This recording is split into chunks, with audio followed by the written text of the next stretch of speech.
Bienvenidos y bienvenidas a este nuevo episodio de Psychofacts. La verdad es que me he perdido también últimamente. Nuevamente muchos proyectos, muchas cosas entre medio. Pero hoy día vamos a hablar de algo por lo que me han preguntado bastante. Un tema bien controversial, bien profundo, bien oscuro. Hoy día vamos a hablar de la psicopatía y de la personalidad en sí. Así que no olviden suscribirme aquí abajo, dar me gusta, dejar en sus comentarios qué les parecen, dudas, preguntas. Pueden escribirme en el correo que tengo de contacto para que podamos conversar más. Y bueno, bienvenidos a este nuevo episodio de Psychofacts.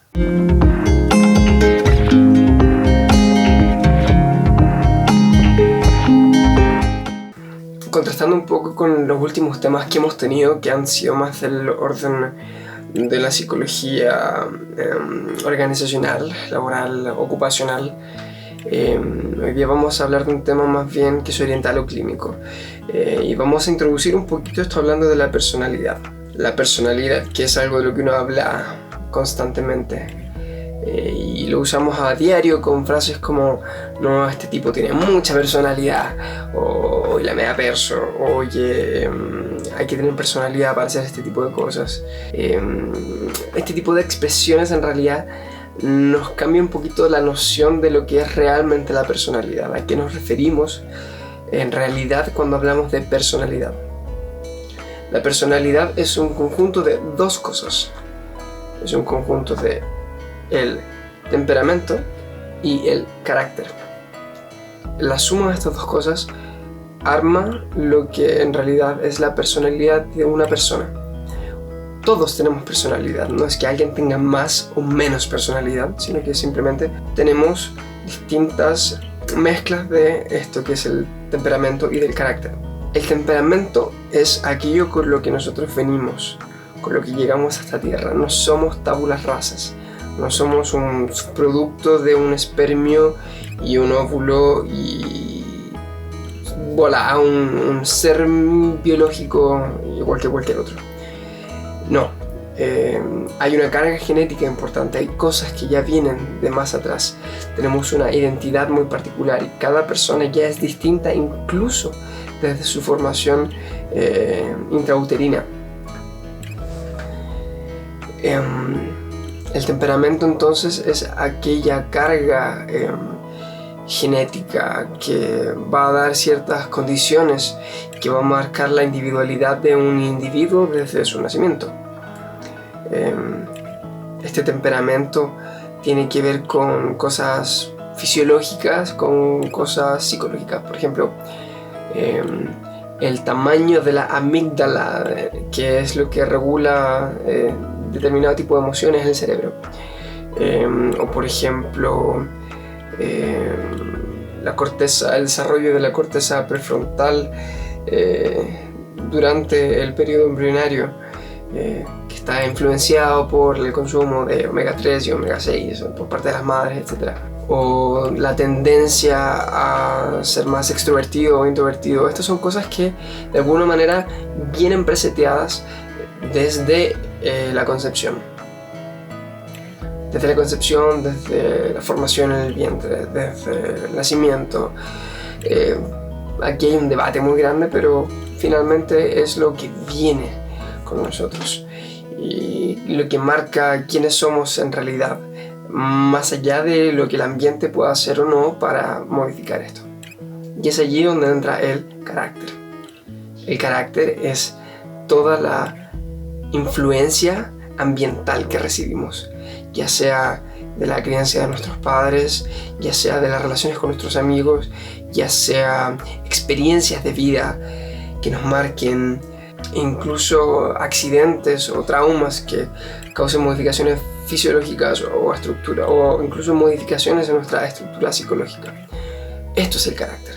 Entonces la personalidad es una combinación entre esto con lo que venimos y con cómo se va modificando a raíz de la interacción con el ambiente. La personalidad se ha estructurado de distintas maneras, y una de las maneras más aceptadas y más útiles para poder entender los distintos tipos de personalidad es la categorización que hace Otto Kernberg de las personalidades, las estructuras de personalidades, según lo define.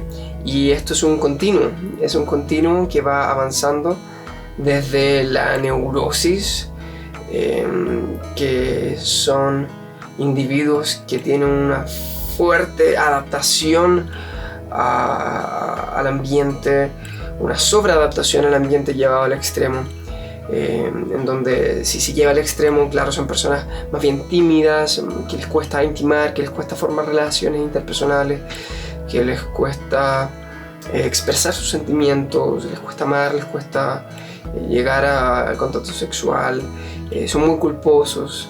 Esto es cuando llevamos la neurosis al extremo, pero en realidad la neurosis es algo que es más bien esperado en todos nosotros, que haya una cierta adaptación a lo que el ambiente nos impone y que no seamos simplemente ello, que no seamos solo id, que no seamos solo pulsión interna, sino que haya una adaptación. Pero es importante que esto también se modere y que no llegue a ser tanto un trastorno. Hablamos de trastorno cuando se escapa a los criterios consensuados, y aquí hay que hacer un mea culpa. Cuando esto no pasa, cuando no hay un ajuste, cuando hay una incapacidad de ajustarse a las normas sociales o a comportamientos más bien estables, cuando hay incapacidad de contener las pulsiones internas y de tomar acciones más bien cuerdas al respecto, es que estamos hablando ya de una estructura más bien limítrofe, borderline, como se conoce, que son personas que tienden más bien hacia las conductas extremas, siempre al límite.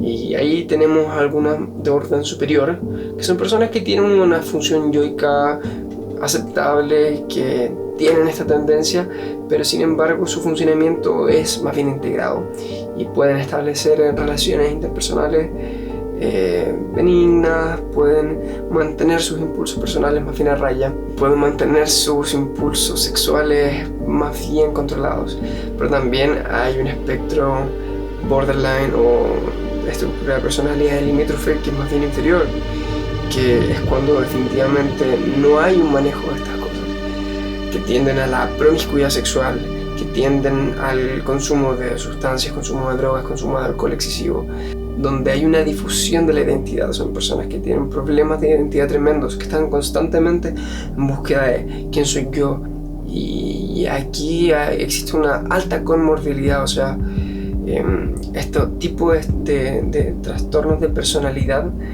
suele estar asociado con patologías de otro tipo. Es muy extraño encontrar este tipo de trastornos de personalidad solos, puros, sino que por lo general siempre van acompañados de algún otro tipo de trastornos psicológicos, de adicciones, de violencia, etc. Son bastante notorios este tipo de personas, no pasan desapercibidos. Probablemente conoces a más de algún borderline en tu vida. Ya acercándonos hacia el otro polo de este continuo, nos encontramos con estructuras de personalidad más bien narcisas, personas que se caracterizan por tener una identidad muy integrada, pero que llevan la relevancia de su existencia o la concepción de su existencia centrada en sí misma, y es por eso que tienden a llevar relaciones parasitarias o egoístas en las que sacan provecho de otros, pero la verdad siempre con un fin utilitarista para sí mismo. Los narcisos no son de por sí malos, sino que en realidad funcionan de una manera bastante particular. Como también otras estructuras de personalidad pueden también subdividirse en otros tipos. El narciso maligno y el narciso antisocial. Y es aquí donde nos vamos acercando a lo que comúnmente conocemos como psicopatía. Lo que diferencia a estas personas es más bien el nivel de integración que tiene su yo y la agresión con la cual demuestran esta identidad. Hay un cinismo bastante real, bastante idealizado. Esto puede llevar a conductas antisociales y se convierte en narciso maligno cuando notamos que esta conducta antisocial se vuelve egosintónica, o sea, que se vuelve coherente con su propia concepción de existencia, cuando finalmente no se siente mal por hacer estas cosas, o incluso se siente hasta bien por hacer estas cosas, cuando se siente bien, cuando tiene una tendencia hacia el sadismo, cuando tiene tendencia hacia la crueldad, el odio. Y suelen aparecer a veces incluso conductas más bien paranoides para proteger a este yo idealizado que existe. Y son personas que en realidad tienen este caparazón tan duro que en realidad ni siquiera tienen culpa por sus acciones, sino que todo es interpretado de tal manera que no afecte su propia concepción de sí mismo. Muy importante entender que esto es un continuo dentro de lo que son las estructuras de personalidad.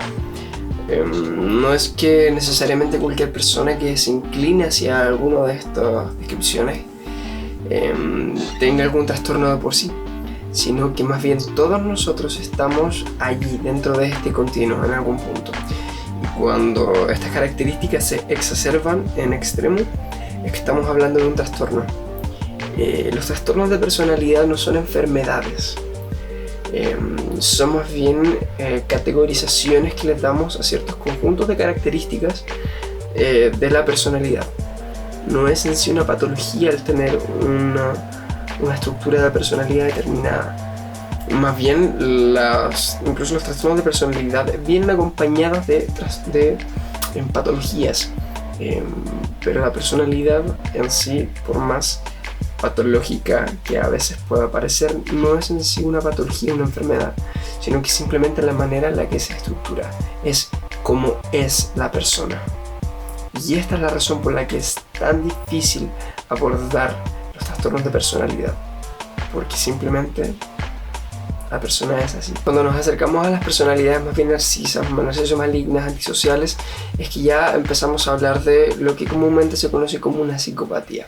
Los psicópatas tienen características muy particulares de comportarse, y la mayoría de los asesinos seriales, violadores famosos de la historia, efectivamente son lo que nosotros conocemos como psicópatas. Personas como Charles Manson, personas como Ted Bundy, incluso en Latinoamérica, íconos aquí en Chile como el violador del Cerro San Cristóbal, o incluso también mujeres icónicas. Esto no se remite solamente a hombres. Está la famosa Quintrala, Catalina de los Ríos Lisperger. También hay mujeres psicópatas. Y los rasgos psicopáticos, ¿qué es lo que define una persona que se inclina hacia la psicopatía? Manipulación, tendencia a manipular a las personas, victimización, se victimizan, se muestran como víctimas frente a otros. Suelen tener un encanto o una inteligencia en realidad por sobre el promedio, lo que les permite manipular a las personas. Están lúcidos. Vemos aquí que hay una ausencia de delirios o alucinaciones, sino que están completamente lúcidos en todo lo que ellos están haciendo. Por lo que describimos recientemente sobre las características narcisas, los psicópatas suelen ser bastante ególatras. Hay una autoestima muy exacerbada, y por ende, para poder mantener estos, tienen una alta tendencia a la mentira, no son personas muy confiables, en general carecen de empatía, les cuesta ponerse en el lugar del otro o pensar en otra persona, sino que más bien las relaciones que establecen son más bien utilitaristas para conseguir lo que ellos quieren. Hay una dificultad evidente para poder aprender de la experiencia de las cosas que les van pasando, sino que perseveran en mantener estas conductas oscuras. Por lo mismo no toman responsabilidad por sus acciones y se muestran bastante insensibles frente a lo que les pasa a otros dentro de estas áreas. Por esto también terminan teniendo planes de vida bastante erráticos, no logran tener proyectos a largo plazo, les cuesta tener en relaciones a largo plazo. Por esto aparece mucho la promiscuidad, trayectorias laborales saltadas. Algunas de estas son las características que engloban lo que es el promedio de las personas psicópatas. Hay un gran peligro dentro de lo que son estas personas y por ende que hay una gran necesidad de poder detectarlas a tiempo.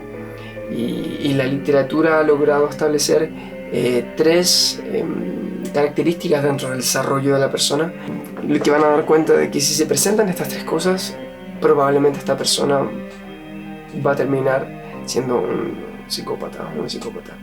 Estas tres cosas son eneuresis, es decir, que se hacía pipí en la cama hasta grande, hasta después de que ya existe un control de la vejiga. También, en segundo lugar, la tendencia hacia el maltrato animal. Niños pequeños que maltratan animales, que hacen sufrir animales y sienten gusto por esto. Y en tercer lugar, la piromanía, el gusto por experimentar con el fuego y incendiar cosas. Si estas tres cosas aparecen durante el desarrollo de una persona, hay que preocuparse, hay que poner ojo y hay que entrar a diagnosticar. Y bueno, y por ende es que es tan importante poder pesquisar estas cosas cuando son pequeños. Ahora, como reflexión final, es importante no olvidar que todas estas personas, por más terrible que sean la manera en la que actúan o se relacionan con otros, siguen siendo personas. Y aquí tenemos un compromiso y una responsabilidad de no estigmatizar. Tenemos que entender que quiénes son, la personalidad que tienen hoy en día es producto de cosas de las que ellos probablemente no tuvieron culpa, herencia de sus padres y por otro lado lo que el ambiente les ofreció de alguna manera. Finalmente, ¿qué es lo que hace la diferencia? Porque entre nosotros aproximadamente entre un 1 y un 2% de la población en general tiene tendencias psicópatas. Y la mayoría no terminan siendo asesinos seriales, ni violadores, ni torturadores, ni mucho menos. Es más, hay muchas líneas de estudio que determinan que ciertos rasgos medio psicopáticos pueden ser bastante funcionales en el mundo laboral, por ejemplo. Son líderes que logran conseguir resultados en ciertos contextos. Entonces, tampoco hay que demonizar todos este tipo de rasgos. Pero ¿qué es lo que hace la diferencia entre alguien que termina dando rienda suelta a todas estas pulsiones y quienes no? Y es el desarrollo de otro tipo de herramientas emocionales que permitan mantener a raya todo esto. Si nosotros diéramos rienda suelta a todo lo que nosotros sentimos, probablemente la mitad de nosotros o más seríamos todos criminales. Y no lo es así, hay mucha bondad dentro de todas las personas. Y es por eso que es responsabilidad de cada uno de nosotros el poder sacar lo mejor de esto. Y dentro de lo que nos sea posible, dentro de nuestro círculo de influencia, poder ayudar a las personas a establecer relaciones sanas, no manipuladores, no parasitarias, y ofrecer lo mejor de nosotros. Probablemente mientras veías este video pensaste en alguna persona que conoces. Te invito a no estigmatizarla, te invito a ofrecerle lo mejor de ti mismo, de ti misma. También saber cuándo es sano dar un paso al lado. Porque es probable que si ya hay mucho avanzado dentro de su desarrollo de personalidad, quizás no hay tanto que hacer y hay que guardar distancia y ahí hay que ser sabio en esto. No hay una fórmula.